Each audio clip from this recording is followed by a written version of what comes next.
¿Alguna vez te has detenido a pensar cómo se construyó la justicia en estas tierras, mucho antes de que se llamaran México?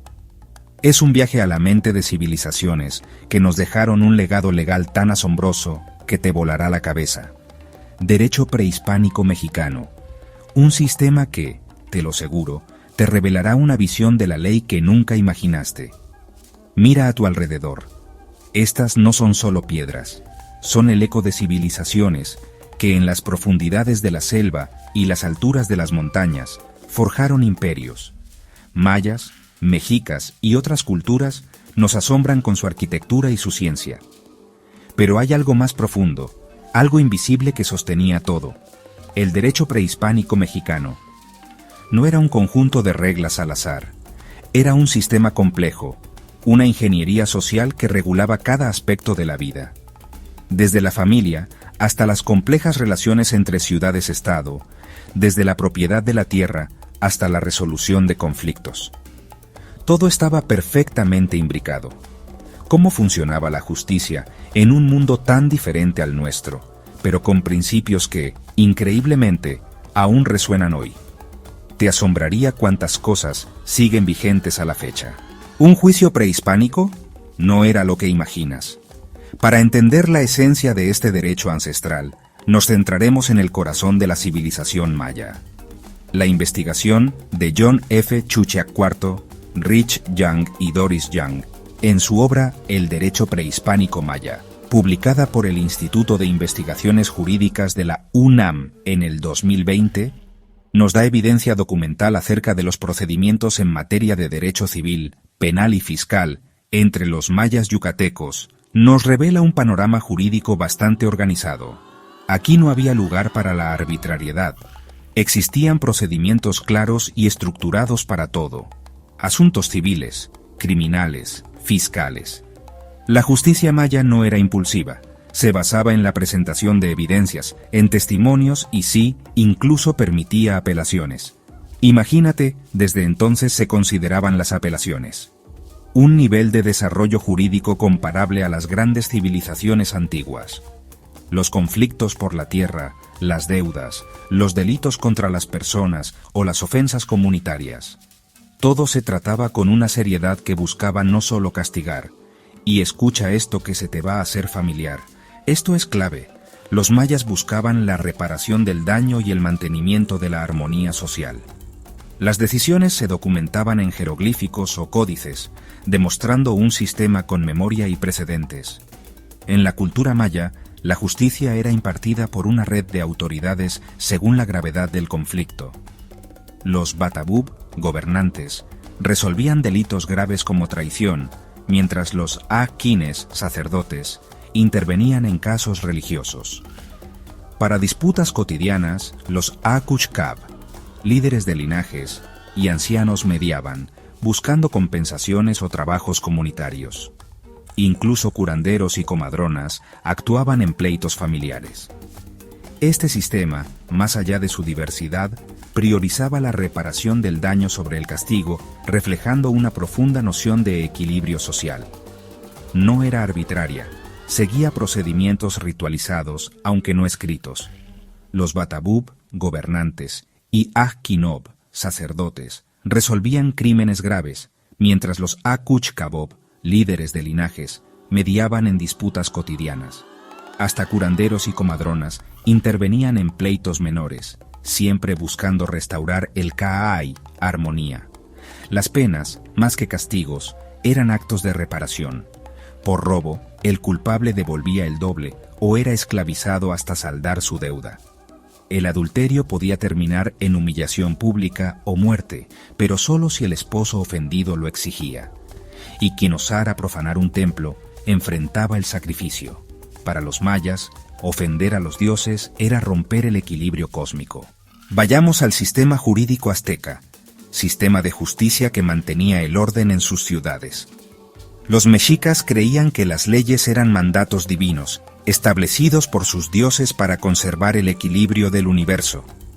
Este sistema legal combinaba severos castigos con oportunidades de reparación, adaptándose siempre a la gravedad del delito y al estatus social del infractor. La justicia se administraba a través de una jerarquía precisa. En la cima estaba el Huey Tlatoani, el emperador, quien actuaba como juez supremo en casos de traición o crímenes contra el Estado. El Cihuacóatl, una especie de primer ministro, supervisaba todo el sistema judicial. Para los casos cotidianos, existían tribunales especializados. El Tribunal de Tlaxitlán juzgaba delitos graves, mientras jueces locales llamados tecutin resolvían disputas en los barrios o calpullis. En los mercados, los Tlailotlac vigilaban el comercio, y en tiempos de guerra, los tlatoque impartían justicia militar. Cuando alguien cometía un delito, el proceso comenzaba con una denuncia, que podía hacerse oralmente o por escrito en casos importantes. Los jueces investigaban recolectando testimonios de los tlapuque o testigos.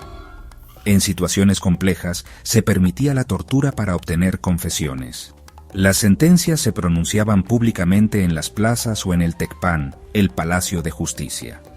Los nobles tenían el privilegio de apelar directamente ante el emperador, pero para los plebeyos, las decisiones eran generalmente definitivas. El sistema penal mexica era notablemente estricto. Para el homicidio, la pena habitual era la muerte por garrote o decapitación, aunque se permitía el pago de una compensación llamada tlacotín si era un caso de defensa propia. El robo se castigaba con la restitución del bien y esclavitud temporal, pero los reincidentes o quienes robaban maíz, un alimento sagrado, enfrentaban la pena capital. En casos de adulterio, las penas diferían por género. Los hombres eran lapidados públicamente, mientras que a las mujeres se las estrangulaba, aunque a veces se les perdonaba si su esposo así lo decidía. La corrupción de funcionarios se consideraba particularmente grave. Un juez corrupto podía ser empalado o incluso descuartizado, como ocurrió en 1506 cuando Moctezuma II ejecutó a un magistrado y toda su familia para enviar un mensaje claro contra la deshonestidad. Uno de los delitos más interesantes era la embriaguez. Mientras los plebeyos recibían una primera advertencia, con su cabeza rapada y su casa destruida, la segunda ofensa les costaba la vida. Para los nobles no había segunda oportunidad. Beber en exceso significaba ejecución inmediata, como documenta el Códice Mendoza. Este sistema se basaba en 3 principios clave. Primero, la proporcionalidad. El castigo siempre correspondía al daño causado. Segundo, la ejemplaridad. Las ejecuciones públicas servían como advertencia para otros. Y tercero, la reparación. Cuando era posible, se exigía compensar a las víctimas. Los aztecas creían que la justicia debía restaurar el equilibrio social, no solo castigar. El sistema jurídico mexica demostraba una notable organización para su época. Con sus tribunales especializados, jerarquía judicial y códigos penales detallados, mantenía el orden en un imperio de millones de personas. Aunque nos parezcan severos muchos de sus castigos, estos reflejaban una sociedad que valoraba profundamente la ley, el orden y la responsabilidad comunal. Como registró Fray Bernardino de Sahagún en el Códice Florentino, los mexicas temían más a la justicia de sus jueces que a la muerte en batalla. Pasemos a la conquista. El 1519 marcó un punto de no retorno. La llegada de los conquistadores españoles, liderados por Hernán Cortés, a las costas de lo que hoy es México, lo cambió todo. Desde hacía tiempo, en España, se había gestado el derecho indiano, pensado para las nuevas tierras. Pero fue aquí, en Mesoamérica, donde ese nuevo marco legal impactó de lleno las estructuras jurídicas existentes.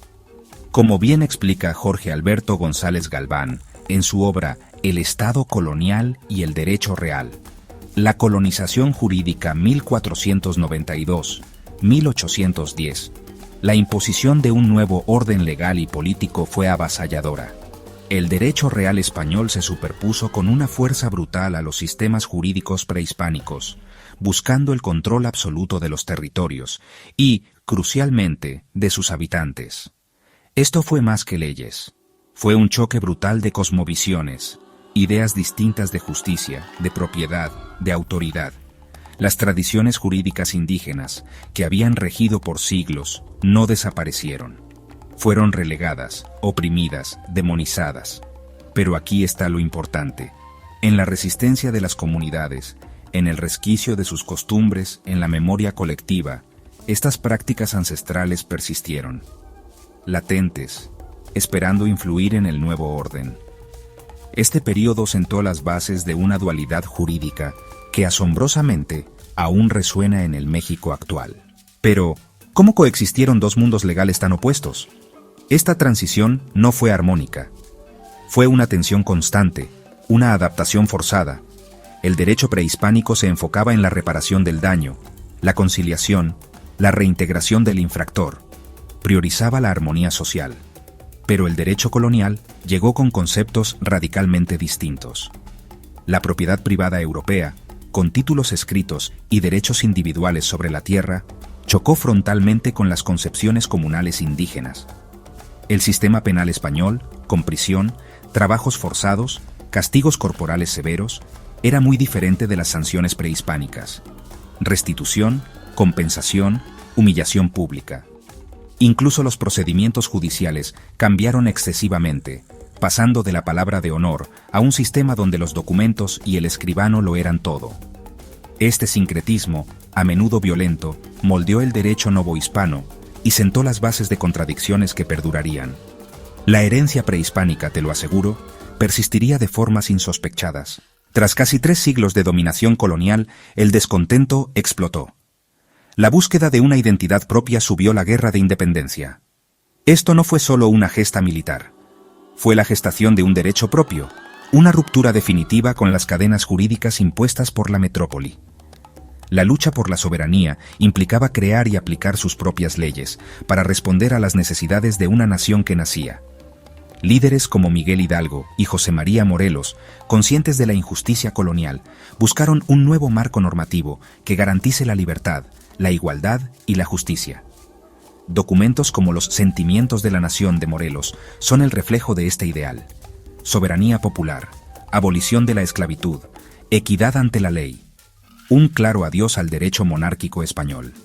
La idea de una justicia verdaderamente mexicana, que mezclara las lecciones coloniales con las aspiraciones de un pueblo libre, tomó forma en el fragor de la batalla. Este fue el primer paso gigante hacia una identidad jurídica nacional. ¿Sabías que el camino hacia la consolidación de nuestro sistema legal fue un campo de batalla de ideas? La historia del derecho mexicano independiente, representativo, fue larga y llena de intensos debates. Un hito clave: las primeras constituciones de la nación. Mario Melgar Adalid, en su análisis Las Constituciones de 1824 y de 1857, desentraña su trascendencia. La Constitución de 1824, la primera de México como nación soberana, sentó las bases de un Estado federal y republicano. Adiós al modelo monárquico. Aunque con influencias coloniales, establecieron la división de poderes y derechos fundamentales. Décadas después, la Constitución de 1857 fue un punto de inflexión. Audaz, progresista, consolidó los principios liberales para modernizar el país. Separación, Iglesia-Estado, libertad de expresión, libertad de enseñanza y una amplia gama de derechos individuales y garantías constitucionales.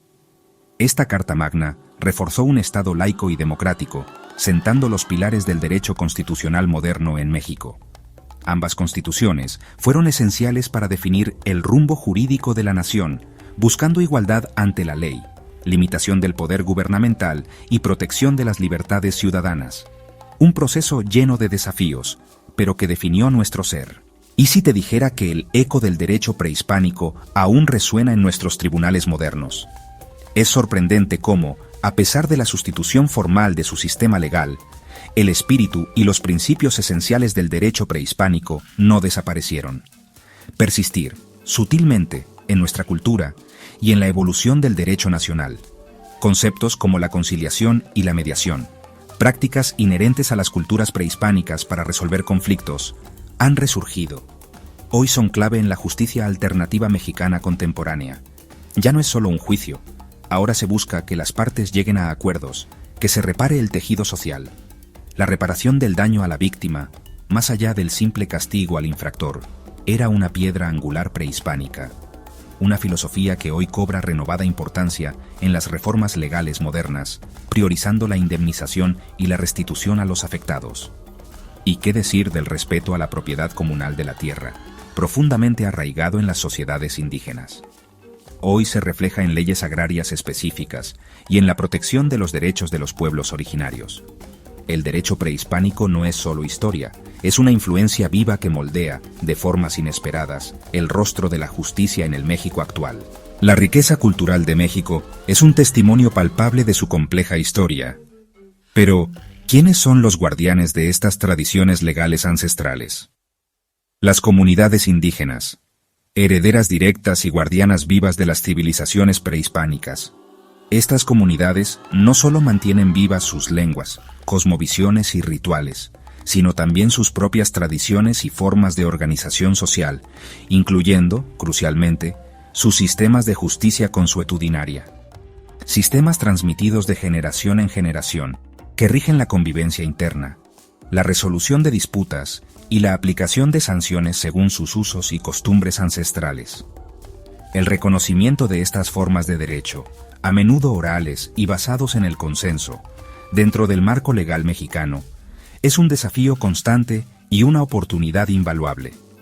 Un paso esencial para construir un sistema jurídico más inclusivo y respetuoso de nuestra pluralidad cultural. La justicia comunitaria, con su énfasis en la mediación, la reparación y la reintegración, sigue siendo una realidad vibrante en muchos pueblos originarios, operando en paralelo, y a veces en interacción, con el sistema judicial formal. Este reconocimiento legal, que ha evolucionado en las últimas décadas, es una afirmación de la autonomía e identidad de los pueblos indígenas, permitiendo que sus propias normas de convivencia y justicia sigan mostrando como parte integral del mosaico legal de México. Desde las complejas normas mayas y mexicas, con sus intrincados procedimientos, hasta las constituciones que hoy cimientan nuestra república, la historia del derecho en México es un vasto y rico tapiz. Un tejido hilado con hilos de diversas épocas, culturas y visiones de justicia. Comprender el derecho prehispánico no es solo un ejercicio académico, es una puerta a la sabiduría, sofisticación y adaptabilidad de nuestras civilizaciones ancestrales. Nos revela cómo, incluso en tiempos remotos, las sociedades buscaban orden, equidad y armonía a través de sistemas legales funcionales. Y más allá de lo histórico, entender este legado es fundamental para comprender la base sobre la cual se edificó el sistema legal que hoy conocemos. Es un recordatorio poderoso de que la justicia, en sus múltiples manifestaciones, ha sido y sigue siendo un pilar inmutable para la organización, la cohesión y la evolución de nuestra sociedad. Las raíces de nuestro derecho son tan profundas y diversas como la historia misma de México. Un legado que perdura, un eco de la justicia ancestral que resuena, de forma imperceptible pero constante, en nuestro presente. ¿Estás listo para seguir explorando el fascinante futuro de nuestro derecho? ¿Te ha atrapado este viaje? Esto es solo el principio. Para no perderte los próximos capítulos de esta apasionante travesía por el derecho mexicano, te invitamos a suscribirte a nuestro canal, México X. Juntos, seguiremos desentrañando los misterios de nuestro pasado legal.